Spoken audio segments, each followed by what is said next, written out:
Good morning, everyone. Thank you all for joining us.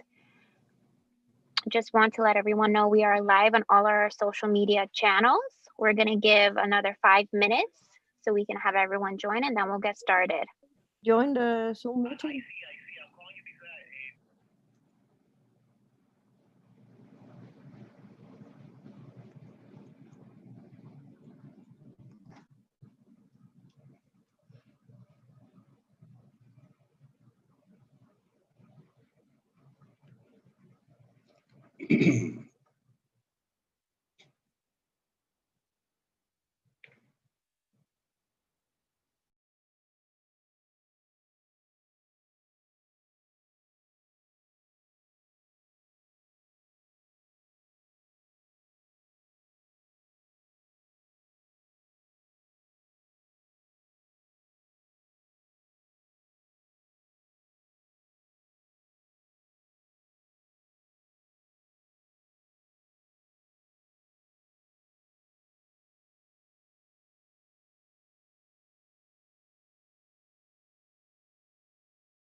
Good morning, everyone, and welcome to the Town of Miami Lakes and its Economic Development Committee presents Economy and Opportunities webinar with Florida International University.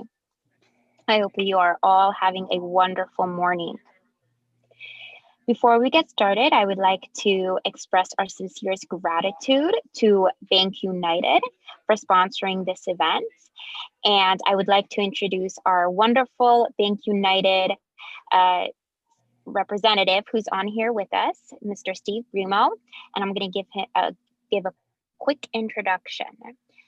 Steve Bremo has been employed with Bank United for over 16 years and is currently the market leader for the bank's Miami Lakes and North Miami markets.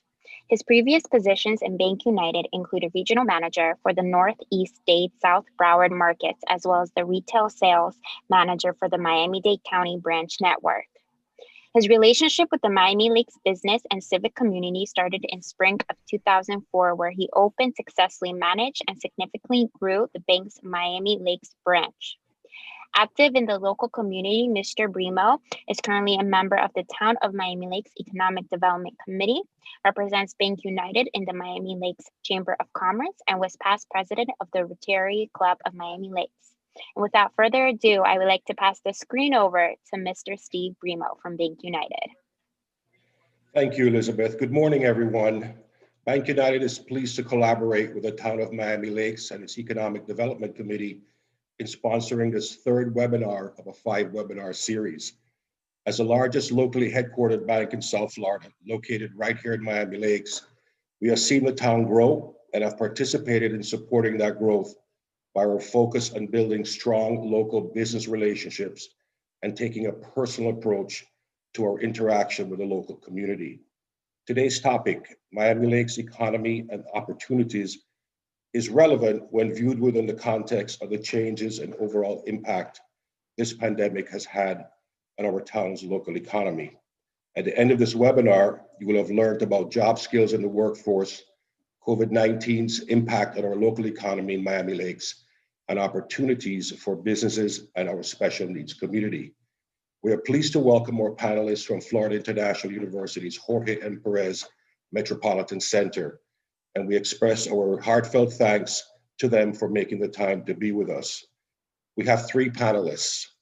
First up is Dr. Maria El Cheva, the Assistant Director of Planning and Operations, and she has the experience and responsibility in a number of areas critical to the Jorge and Perez Metropolitan Center operations, including serving as principal investigator and/or project manager on a number of contracts and grants, with many of them including a public involvement element.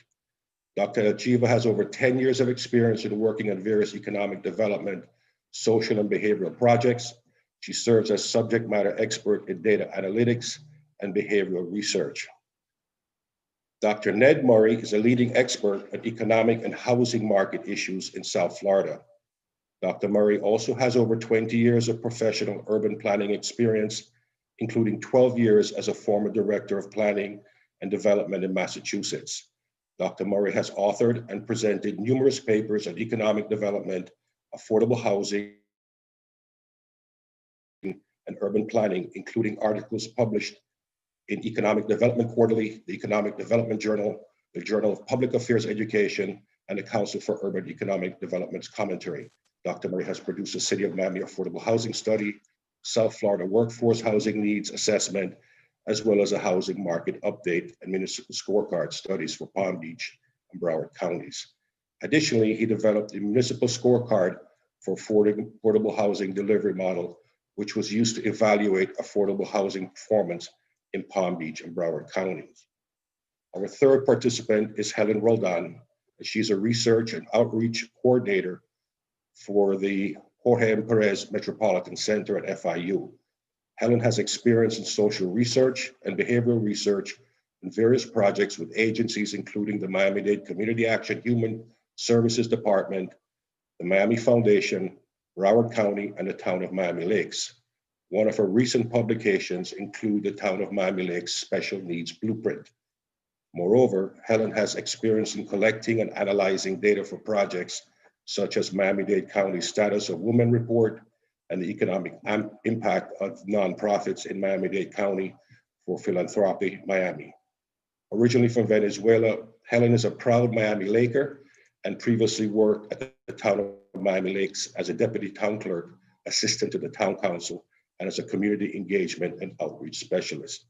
As you can see and hear, our panelists are really top-notch. They've got a lot of experience, good credentials, and they're subject experts in their respective fields. So we're very happy to have them here. And Dr. El Cheva, I'm going to turn it over to you. Thank you very much.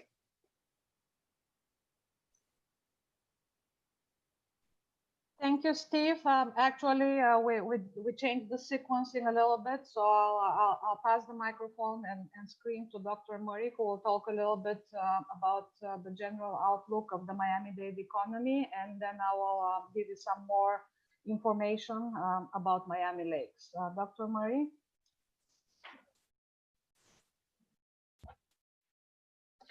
Good morning, everybody. It's my pleasure to be with the town of Miami Lakes this morning. Thank you, Steve. We have a long relationship with Bank United. So glad to have you here with us and moderating, and look forward to continuing working with you and your wonderful staff who do such great work throughout South Florida in terms of community economic development.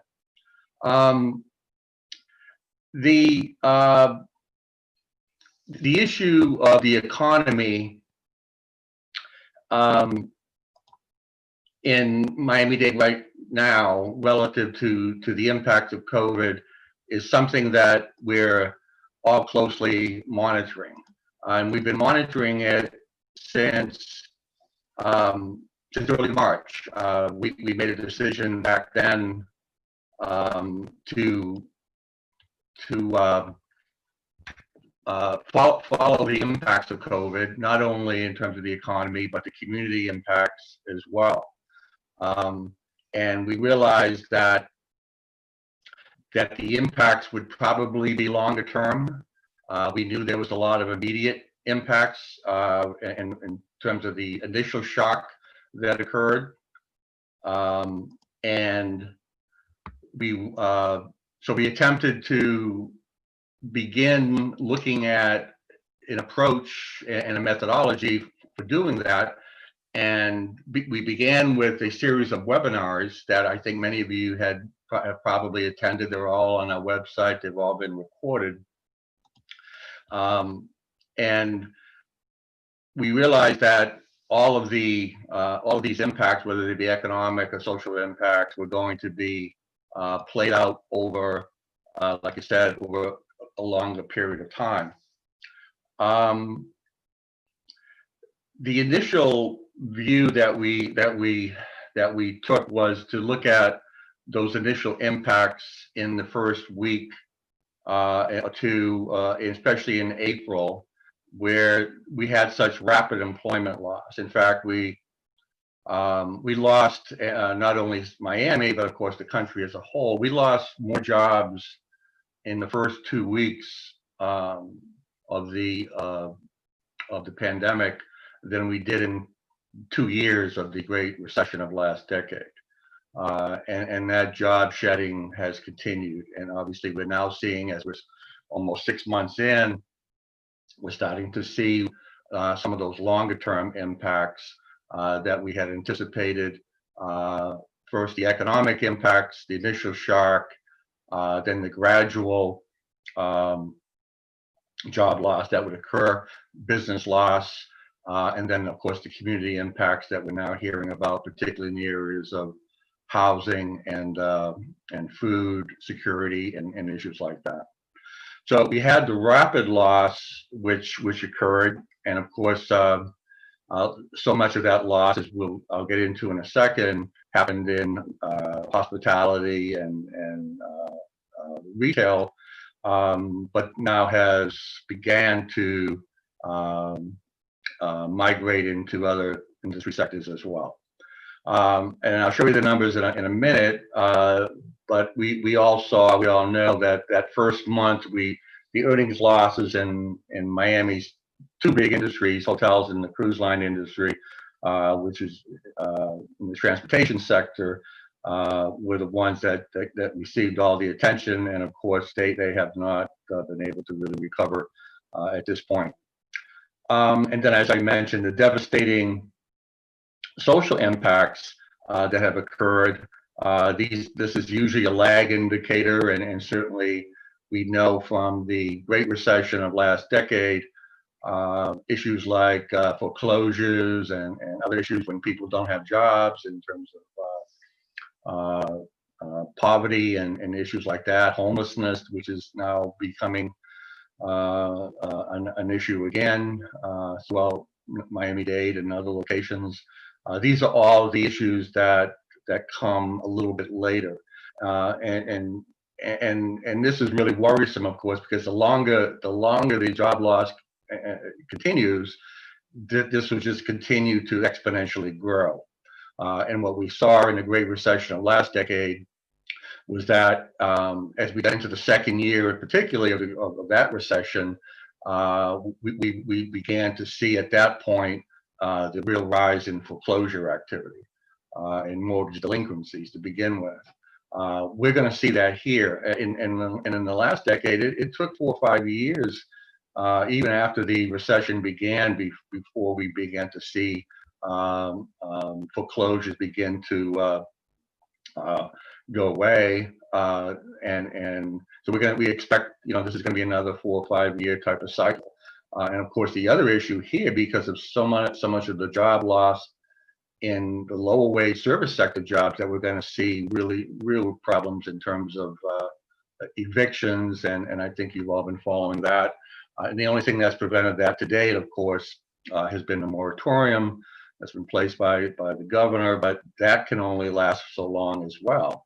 And then there's the landlords, of course, who are running into their own problems at this point, and they too will be filing for bankruptcy if they can't get those rents, particularly the smaller landlords, which comprise a good portion of the landlords in Miami-Dade. So there's no winners here. Everybody is strongly hurt by that.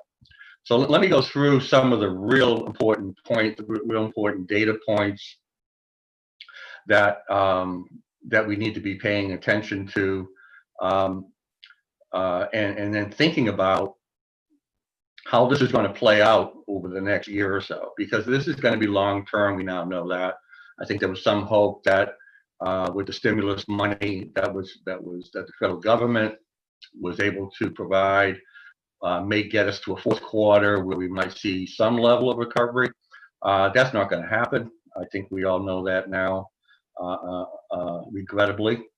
So we're looking at sometime next year, but once again, we don't really know. And until there's a vaccine, it's really hard to make any kind of prognostication. So these are the numbers since March.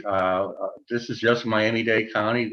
These are really amazing numbers. Almost 200,000 jobs have been lost. Many of these jobs may never come back.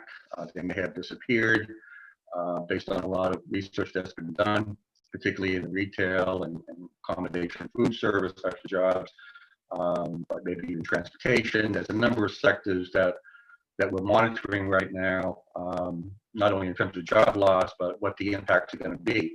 Because it's very important to understand, I think a lot of you do, when you go through a recession and an economic shock like this, what happens is industries restructure. And we saw that we've seen that in every recession. And of course, the last recession was quite notable. And it's important to know that we did come back strong in terms of total jobs. In fact, we had record employment in Miami-Dade and low unemployment, but most of those jobs were of a new nature. They're referred to as alternative work. Most of those jobs are contract jobs, contract workers, temp workers, so-called gig workers. This is where most of the new jobs have occurred. So it's not the economy of the pre-recession. It's a different economy. So we're going to see the same thing now.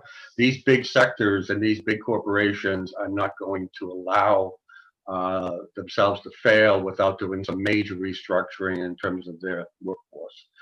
So that's something to keep an eye on going forward, because that's a big number there. That 200,000, I can tell you half of those at least are probably some form of alternative work that is not showing up in some of the other employment numbers that are provided by the state each month. We saw the initial amount of claimants, almost 400,000. I think the important thing here is that, we had, like I said, the big shock at first, but we're still seeing claimants each week. In fact, almost close to 40,000, 38,130 just in the last month. So the job shedding continues, and it's now going beyond just the big sectors: tourism, hospitality, retail.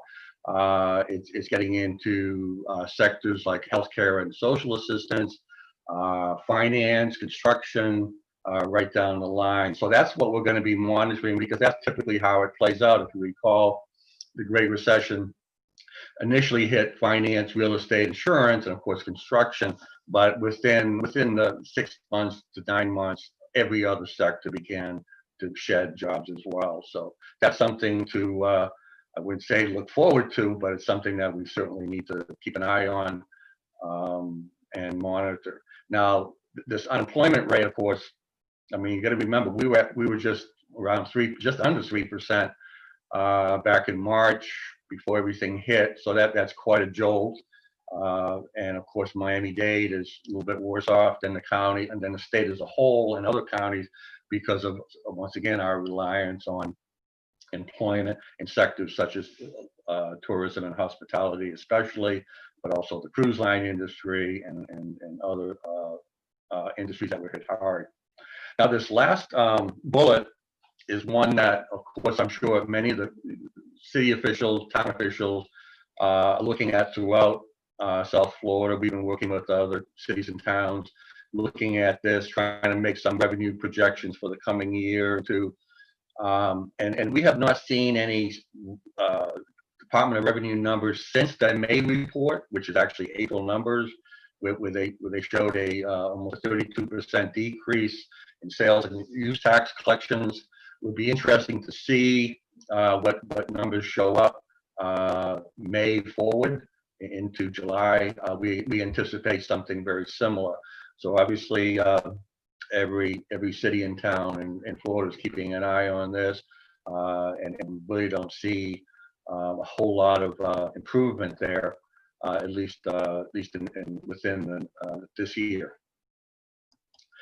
Now, we're doing obviously comparisons throughout South Florida, and we're trying to focus in on the big sectors. Now, once again, a lot of the job losses, I said, are in workers that are not showing up in some of the industry sectors. The surveys that are done by the state and by Bureau of Labor Statistics. But we do see that, and that's just the month of April. That's 103,000 jobs in those sectors. You can see the big one being accommodation, food services, 48,000. And so you can see that's just the month of April, but we really haven't had any real recovery. Yeah, there's been some rehiring, there's been some temp work since April, but we're still at that big number that I showed you in the previous slide of about 200,000, and the job shedding continues. And now we're seeing, as we did back then, it's across sectors, but it's even growing in some of the other sectors that we were somewhat concerned about. We did back in April, Dr. El Cheva did do an economic impact analysis of the cruise line and hospitality industry, just to see what kind of an impact that would have on the local economy. And you can see these big numbers, and both in terms of hotels and cruise lines. Hotels an 85% decrease, cruise lines 100% decrease in sales.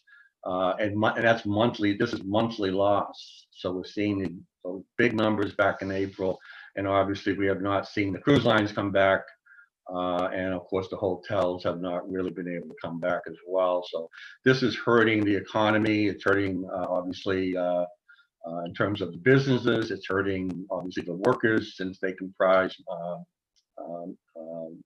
such a large percentage of the workforce, and of course it's hurting us as far as sales tax. So these are these are big losses that Miami-Dade is being hit by more so than other counties throughout Florida. So what are we monitoring right now? These are the areas that we're really focused on. I mentioned the other industries while we're looking at variations in claims among those sectors. As I said, we're still job shedding 38,000 new claimants in the last month. And once again, it's across sectors. But we have not seen an uptick in any of the others to the level that certainly we saw in accommodation, food services, and retail. But we are watching those because we are expecting that certain industries, let's talk about further cuts in transportation with the airlines coming up in the fall. Certainly there's other sectors that we'll be keeping an eye on as well.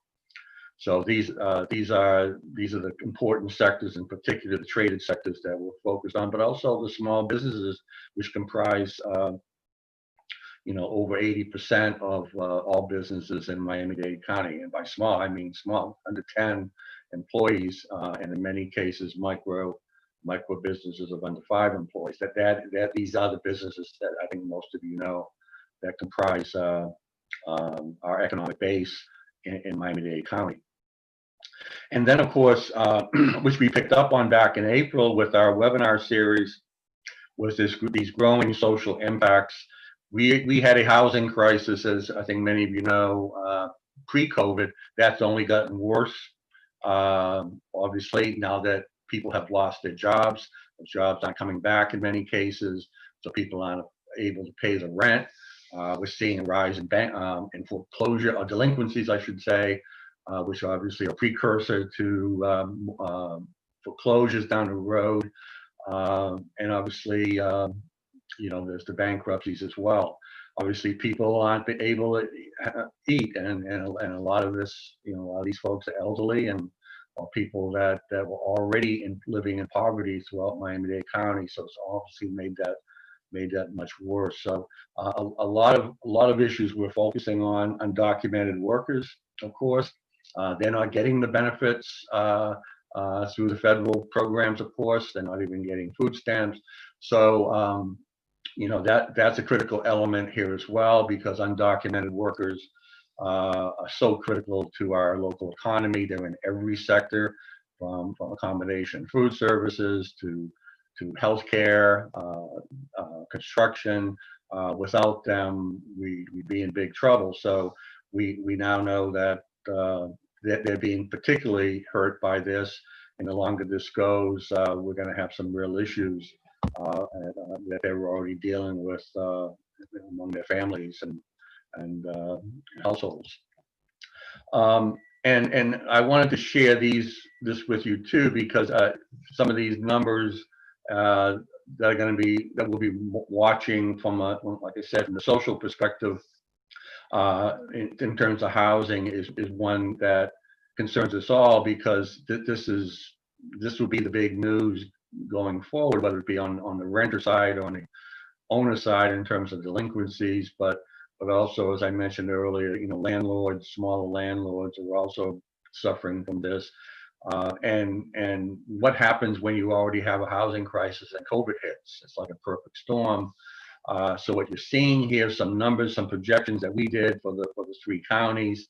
I highlighted Miami-Dade. You can see what we're saying basically is that if you were already severely distressed, that means you already were paying in excess of 50% of your income on housing costs, which was a lot. And now you've lost your job. It means that not only are those folks in real harm's way, because they're now more vulnerable to homelessness, because obviously if you're already paying over 50% of your income on rent, now you don't have income, or you only have partial income, then the only thing that's saving you right now is the moratorium. But those who were doing a little bit better. Those are ones who were that 259,000 there, 462, were paying somewhere between 30 and 50% of their incomes on rent. Well, they're going to now move, a good portion of those are going to move into the severely distressed column. So what we projected is now and of course this is absent any kind of moratorium or federal assistance. This is the kind of increase that we would see. We would go from that 142,466, which are the severely distressed, to a 188,000 renter households. 188,000 renter households, a 32.6% increase in those who would be considered severely distressed. So these are large numbers that, absent federal assistance and a moratorium, these are numbers that we will see. And it's really important that we understand that because once again, we had this affordability issue prior to COVID, and now, of course, with loss of jobs, loss of income, it's only going to be exacerbated absent federal money. So it's not a, we have yet to see some of the real lag indicators, unfortunately, and this is going to be one of the big ones. So there's the community impacts that we're really keeping an eye on right now, as much as the economic impacts. With that, I'll turn it over to Dr. El Cheva, and I thank you, and I look forward to our discussion.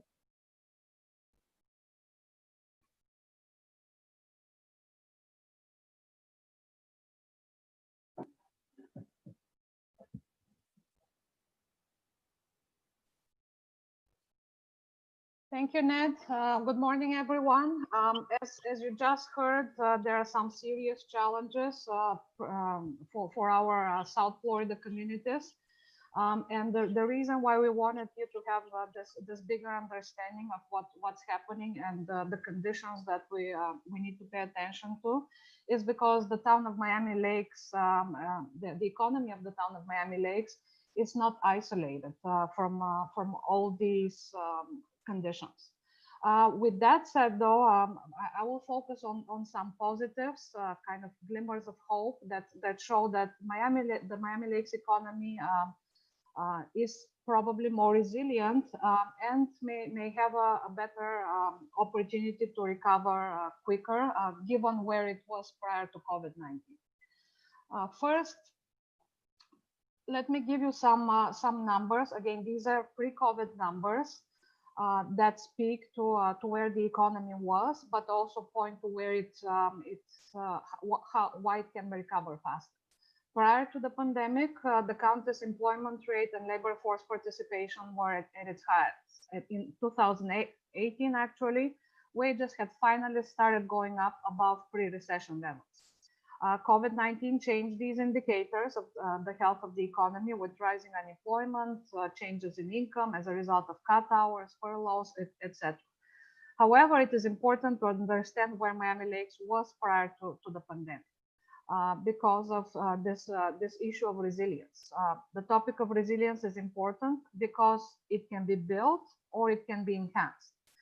First, in terms of industry of employment for residents, the two largest sectors of employment were professional, scientific, and management, and administrative and waste management services, about 13%, and educational services and healthcare, about 24%. So in total, about 30% of Miami Lakes residents were in these sectors. Third was retail trade, about 12%. Compared to the county, Miami Lakes had a smaller percentage of residents employed in service industries, which means that the COVID-19 impact has likely been smaller. Dr. Murray already talked about the impact on some of the service sectors and the fact that Miami Lakes doesn't have such a high concentration of these jobs is a positive. The resilience is also seen in the occupation mix. A high percentage are employed in management and business occupations, about 40%, 43%, then the county, about 32%. And conversely, only 11% were in service occupations, whereas in the county that proportion was about 21. I also want to note that the median household income in Miami Lakes in 2018 was about 50% higher than the median household income in the county. Individual incomes were about 30% higher. As a general rule, obviously those in the higher income categories and with more resilient jobs are likely weathering the pandemic better. My next slide shows you some statistics on the businesses of Miami Lakes.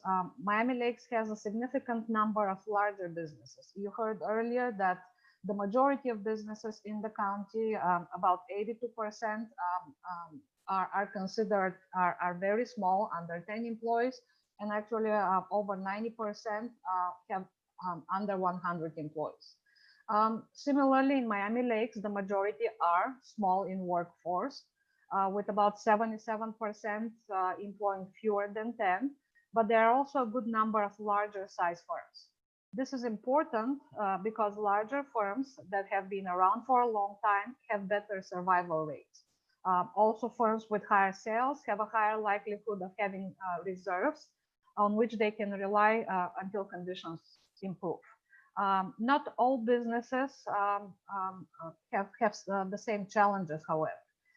In Miami Lakes, there is a good mix of businesses, from those that have high value and productivity and higher wages, as well as those that provide basic services and goods. For example, professional and business services pays a very high wage, much higher than the county median, over 70,000. Healthcare and social assistance, which is the second sector in terms of business establishments in Miami Lakes, pays over 57,000 in wages annually. Not all jobs offered by businesses in Miami Lakes are taken by residents. This is very important to note. And generally, there is a significant inflow, what we call inflow outflow, in every single community in the county. In most municipalities, about 80% of residents used to commute prior to COVID-19 to their jobs to another city. For Miami Lakes, that outflow was 92%. In other words, 92% of residents left the town for another place in the county for their job. At the same time, 95% of workers in Miami Lakes commuted from outside the town. Again, these are pre-COVID numbers, and remote work is changing how we do our jobs. But as I mentioned, not every business can operate remotely. Things have changed due to COVID-19. I will go into that a bit more, but I want to emphasize that the pandemic only accelerated many of the trends that were evident in terms of jobs and skills requirements. Given the need for remote work in many businesses and industries and virtual connection, I want to first point out that Miami Lakes households had better digital access than the county overall. 96% of households have at least one computing device, while for the county that percent was 88. 89% have internet subscription versus 75% in the county. What you see on your screen are some numbers for the year prior to the pandemic. Most of the jobs offered by companies located in Miami Lakes required bachelor's degrees. Most required less than 4 years of experience, and almost 2/3 of these job postings, these 4,800 job postings, unique job postings, were in 3 sectors: finance and insurance, administrative and support services, and professional, scientific, and technical services. Given what I mentioned earlier in terms of the types of business establishments, obviously we're seeing that repeated in terms of job postings. The next 2 slides provide some insight into the supply and demand of relevant job seekers, of relevant jobs, and what are the commensurate requirements for these jobs in terms of skills. Obviously, job seekers want to know what skills to learn in order to succeed in the workforce. And it's also of great importance to communicate those skills to employers, so that there is a good matchup between skills that employers require and skills and the talent that's present in the workforce. Hard skills are the specific knowledge and abilities that are learned through education and training typically.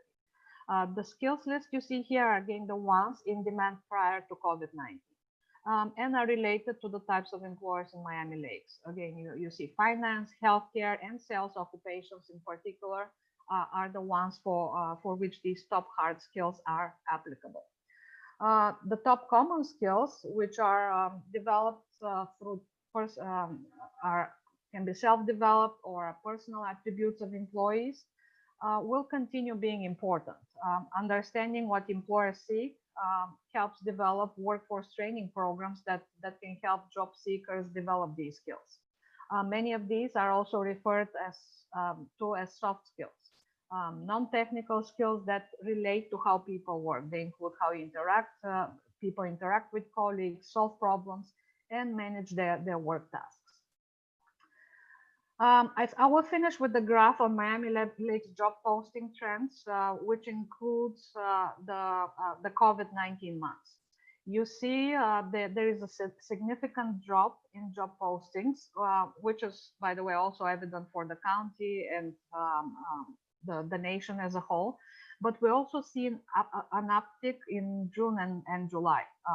The last parts of the line show that. As I mentioned, the economy of Miami Lakes seems more resilient and poised for recovery than the county overall, but its business environment is not isolated. COVID-19 recovery will be gradual, and there is a role to play for all of us, including governments, banking institutions, educational institutions, as well as businesses. With that, I will now pass the microphone and the screen to Helen Roldan, who will explain a little bit of our previous work with Miami Lakes that's also relevant to what we're observing in the economy and some opportunities for businesses to be more inclusive and diverse in their workforce. Helen? Hi, thank you. Thank you so much, Maria. I'm going to share my screen now. Good morning, everyone. As Maria said, my name is Helen Roldan. I'm a research and outreach coordinator at FIU Jorge and Perez Metropolitan Center. I'm also a proud Miami Lakes resident. I'm a member of several town committees like Neighborhood Improvement and the Sports Hall of Fame Committee. In the past year through the Metropolitan Center, I also had the honor of collaborating with the Town of Miami Lakes and its Special Needs Advisory Board on a special needs blueprint. Today, I will be going over some highlights from that study that relate to the business community in the town and to the town's overall goal of becoming a model town for inclusion. So at the beginning of the year, we released a study conducted for the town called the Town of Miami Lakes Special Needs Blueprint. We met with over 45 individuals from various backgrounds to understand what the challenges and opportunities are for individuals with special needs in the community. In the report, we highlighted 9 key findings. I'm going to briefly focus on 3 of those today, as they are connected to the importance of hiring and creating opportunities for individuals with special needs in the workforce. Some of those findings are community awareness, employment opportunities, and of course, the financial strain in the special needs community, as these are all connected. In the United States, 12% of the population is living with a disability. In Florida, it's even higher at 13.5% of the population. Unfortunately, due to various reasons, employment rate for individuals with special needs and disabilities, even before the pandemic, was at 19%, compared to 66% of employment rate for the population without a disability. Even when you compare disabilities who have varying levels of education, those with disabilities still have much higher levels of unemployment compared to their able-bodied counterparts. So why does the employment gap exist and how can it be reduced? It's important not only to equip people with disabilities with the tools and opportunities to become employed, but also to equip the business sector with education, training, and access to services that assist in creating a more inclusive atmosphere. How does this all connect? When we asked participants in our study what a model town for them meant, they listed many of the words that you see in this word cloud. Being a model town for inclusion is absolutely connected to economic development and the business community overall. As a town, a government entity, works towards becoming more inclusive, it's also up to residents and business owners to strive for inclusion as well. I keep mentioning we're all interconnected. If you're able to work and live in a community, chances are you'll spend locally as well, contributing to the overall economy. Alternatively, if you're not able to have an income or be part of your community in a meaningful way, studies have indicated, including our own, that your mental health, emotional well-being, and family relationships are all impacted. Financial strain is also very common among households of individuals with special needs.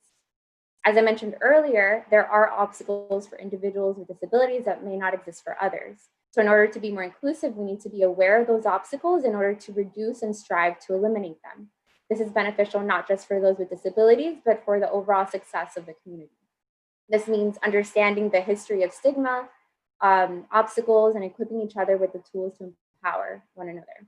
Some examples of stigma against people with disabilities are socially avoiding them, stereotyping, discrimination, condensation, blaming, hate crimes, and violence.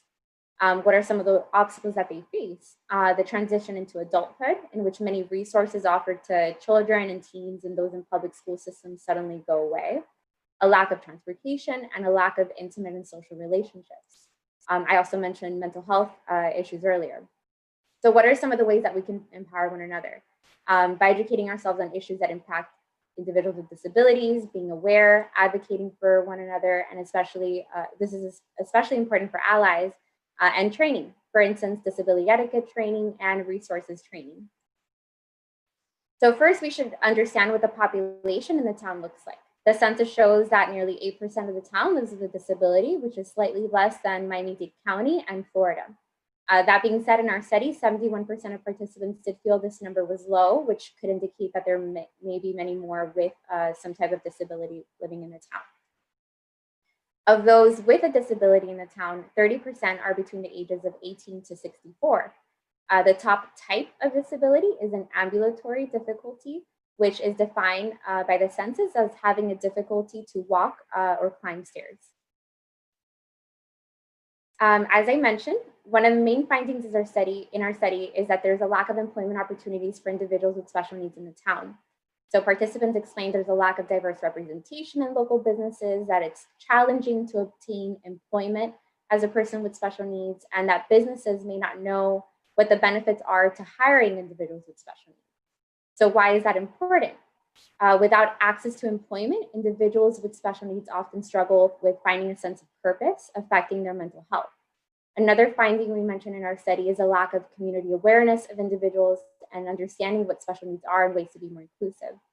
Lastly, there's a tremendous financial strain in the special needs community. Treatments, medication, access to education, etc., are all very costly and cause a burden on households. This stresses the importance of finding workforce opportunities for high-functioning adults with disabilities. Luckily, the town does have resources that make it easier for adults with disabilities to succeed. For instance, they created the Special Needs Advisory Board, which aims to assist the town in being more inclusive.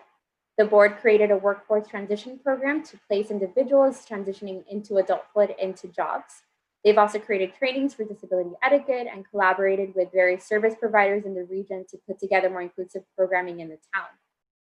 The town's freebie service has also offered opportunities. In our study, we learned that there's a numerous amounts of adults with disabilities who frequently use the freebie service to move around the town and get to work. On this next slide, you'll see a list of some of the benefits of hiring individuals with special needs. One of the most significant benefits are federal tax incentives and tax credits, which I've provided a link for, and this slide can be made available to anyone who's interested in it. In addition, hiring people with disabilities increases diversity within the organization. Diversity is found to increase innovation and creativity. In turn, this causes reduced turnover and increased company productivity. Individuals with special needs are often particularly appreciative of workforce opportunities because they can be hard to come by. A study conducted by the Institute for Corporate Productivity revealed that 3 out of 4 employers surveyed ranked their employees with disabilities as good or very good on work quality, motivation, engagement, integration with coworkers, dependability, and attendance. We interviewed and had a focus group with several people in the town who actually stated their success in hiring individuals with disabilities. One man had recently hired a young man with autism, and this employer stated he was one of the best employees he ever had. Why? Because of his attention to detail, his work ethic, and his grateful spirit. The young adult is able to contribute to the local community, and he feels connected to society, which is one of the main themes that emerge from our study. It's important to feel connected to your community, otherwise your mental health is impacted. And so by providing employment opportunities for those with special needs, you increase a person's ability to participate and experience more social opportunities. In addition, you'd also be complying with ADA law, of course. And there are plenty of free service providers that assist with training, placement, job coaching for both companies and employees, such as vocational rehab, Center for Independent Living, Goodwill, of course. ICANN is another one. Accommodations are typically also low cost or no cost at all. Some accommodations can be flexible scheduling, telecommuting, which in the age of COVID, a lot of us are experiencing, working from home. Dress code allowances, extra time to complete a task, bathroom breaks, medicine breaks, and slight modifications to desks or computers. So what's next? It starts with you, anyone really. At the end of the day, we urge businesses to connect with the town's Special Needs Advisory Board for potential partnerships and collaborations, as well as with organizations that can assist you in recruiting individuals with special needs and in becoming a more inclusive space. So we have a bunch of resources that we have on the slide, which, as I mentioned, we can share with anyone who's interested. Thank you so much for your time. I'm now going to hand over the mic to Yesenia Leiva, the town's liaison for the Special Needs Advisory Board. She's going to introduce the board, the resources they offer the community, and she'll go in more in depth on benefits of hiring individuals with special needs. Thank you, Helen. Good morning to everyone. Indeed, I'm the liaison for the Special Needs Advisory Board of the town of Miami Lakes. And our goal is simple. It's to promote a model town for inclusion. We want to make sure that everyone with and without disabilities is included in the community. And we've done an amazing job and with the town support in starting this mission for the town. And so a brief background on me, I have a physical disability from birth, spina bifida, and all of these things that we are working towards are things that I have lived myself, and having that personal experience is what gives me the passion to continue to help our community and the people in it. So with the Special Needs Advisory Board, we are a diverse group of self-advocates and parents of young children and teens with disabilities. And so we've done different projects, social inclusion activities, and providing information to the community of that have children or have individuals themselves with disabilities. One of those things that we did was begin the transition program, which allowed us for a certain period of time to provide an opportunity for young adults with disabilities to attend a class where they would learn independent living skills, different employment services, and social skills to learn different behaviors, do's and don'ts, if you will, on what to do in their personal life and in a regular day of employment. So those kind of activities and things is what we want to accomplish with the Special Needs Advisory Board, as well as being a resource to the community. One of the things that Helen mentioned was at the end of her presentation was working from home. How ironic from my perspective is that now with this pandemic, everyone is working from home. And the number one most difficult idea for employers to gather was that individuals with disabilities work from home. It wasn't really embraced up until this point. And it was a sad thing because so many people with disabilities have college degrees, master's degrees, well educated, very good skills. But unfortunately, for one reason or another, their disability literally doesn't allow them to leave their home. So this has been a great opportunity for people with disabilities under these circumstances to show like, hey, we need a job. We want to be independent and self-sufficient. We want to make money because we all need to make money. We have bills, and they've been able to get these different employment opportunities at this point. And that's something that, as an advocate, I would love to continue to see and empower and educate employers to this idea that people with disabilities have skills and something to bring to your company. in addition to that, we have in legislature a law called the WIOA, which is the the Workforce Innovation and Opportunity Act, which is a set of laws that advocates for individuals with disabilities to become employed while also protecting the employer. So I want to definitely, make the point for the employers to know that you have laws that not only mandate for inclusion in the workforce, but also protect you and your company, from whatever might come about by providing these employment opportunities to individuals with different disabilities. Moving forward, when the law of the ADA, which is the Americans with Disabilities Act, came about in 1990, very first Title I, talks about requiring employers to provide reasonable accommodation. So when you employ individuals with disabilities, these accommodations not only help the employee, but helps the employer as well in growing their company, bringing forth, again, funding for the company, work incentives, and all these different things to put your company in a different or in a higher level, if you will, as it pertains to hiring individuals with disabilities and becoming more inclusive. And so all of those things is what we're striving to educate the town of Miami Lakes about, and making sure that we provide opportunity to our people within the town, and making sure that, it's kind of like a bias for us, right? And one of the things that we did in order to better educate or further educate the town was providing the disability etiquette training. And we started that with the the actual town itself and the employees. And we had 2 classes, great turnouts. And that's something that I would definitely encourage different employers on this conference right now to consider with the Special Needs Advisory Board, because a lot of times we make the assumption that, everyone has interacted with people with disabilities, and that's not the case. So we can definitely teach and educate on how to interact with people with disabilities. Sometimes we're scared, we don't want to say the wrong things. And so that's what I'm here for. That's my passion, and that's what the Special Needs Advisory Board is here. So education first and being comfortable, and then we can go through that process, and again, connect you to resources that are out there like Card. We are working to collaborate within the workforce and providing these opportunities. So it's definitely a possibility. And, again, I love that. I'm a testimony of that.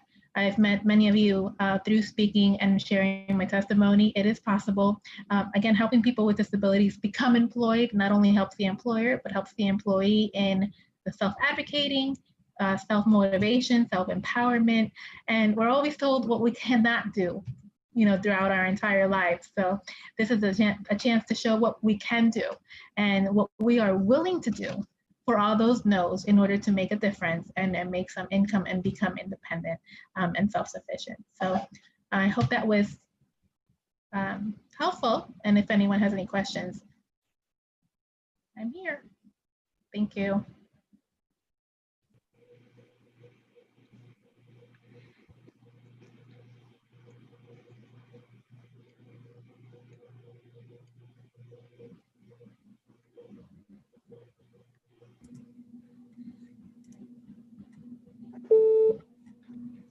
Yesenia, everything okay?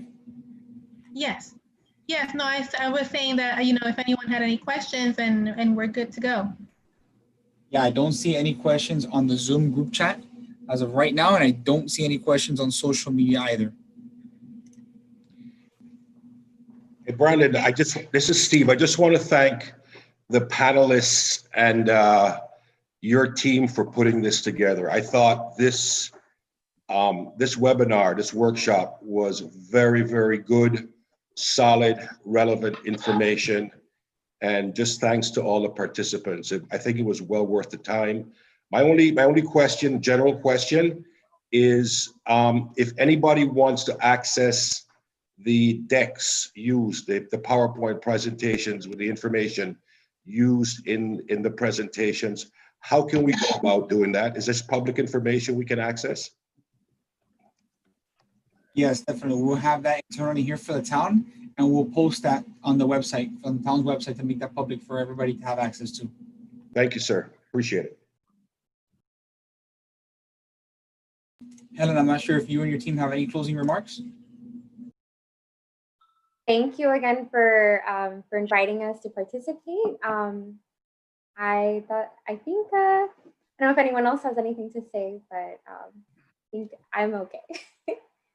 I just want to thank again the town of Miami Lakes and Bank United for hosting this webinar. I hope the information will be useful.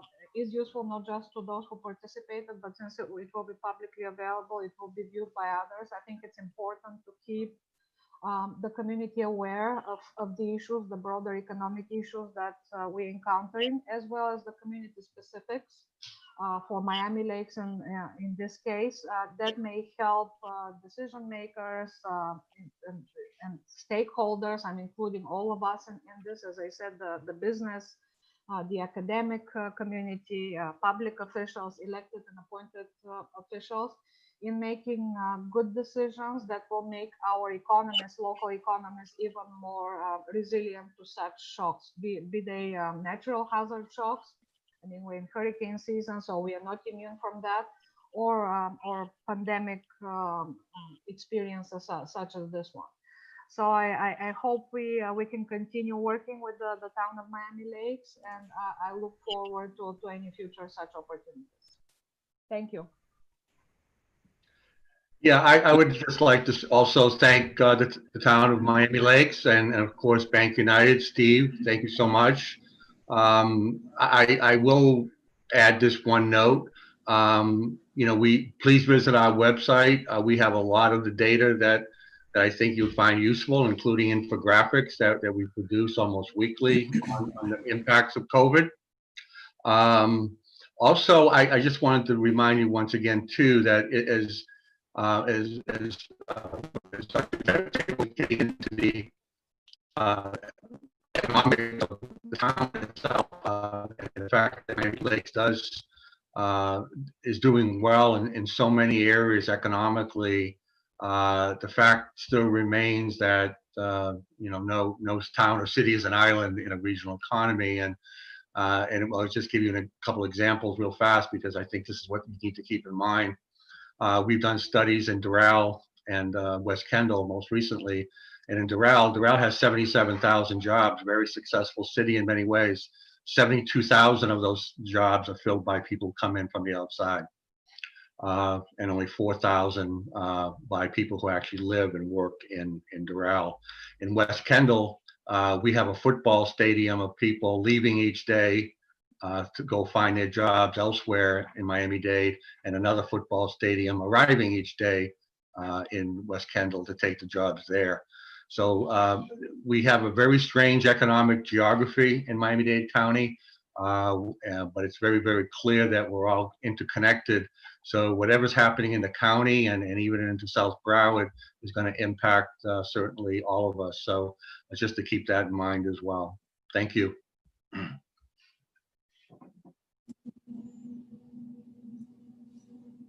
So on behalf of the town, we thank the entire team from FIU.